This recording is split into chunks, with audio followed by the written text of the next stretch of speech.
जीवन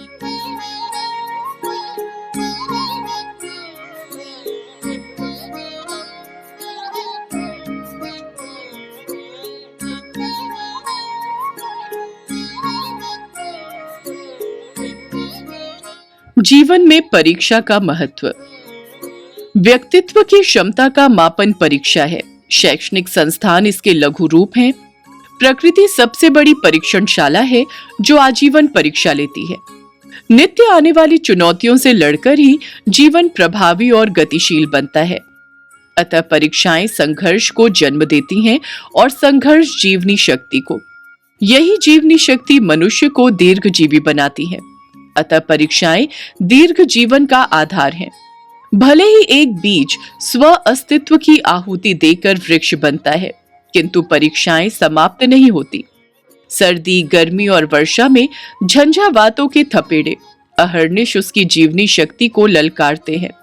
सबसे संघर्ष के बाद ही ऋतुराज के शीतल मंद सुगंधित पवन का सुखद संस्पर्श प्राप्त होता है और फल फूलों के अनमोल उपहार। इसीलिए परीक्षाओं के बिना जीवन की परिभाषा पूर्ण नहीं होती। भगवान भी इसके अपवाद नहीं है।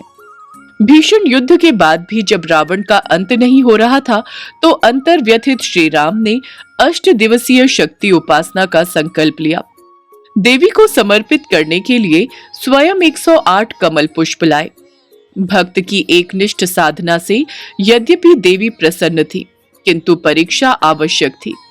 अतः अंतिम दिन देवी ने एक पुष्प उठा लिया। पूर्णाहुति में पुष्पार्पण के लिए जब श्री राम ने हाथ बढ़ाया तो पुष्प न पाकर हतप्रभ रह गए। श्री राम उस समय बहुत बेचैन हुए।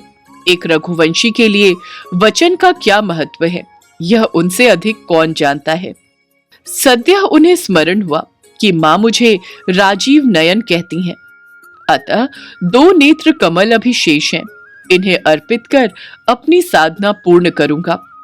ऐसा विचार कर जैसे ही बाण उठाया, देवी ने हाथ थाम लिया और विजयी भव का आशीर्वाद देकर उन्हीं में विलीन हो गई। परीक्षा में सफल होकर ही श्री राम रावण का वध कर त्रिलोक की रक्षा कर सके। अतः परीक्षा भय का नहीं, धैर्य और उत्साह का कारण है। हमारा ये वीडियो अगर आपको पसंद आया हो तो हमें लाइक, शेयर और सब्सक्राइब जरूर करें।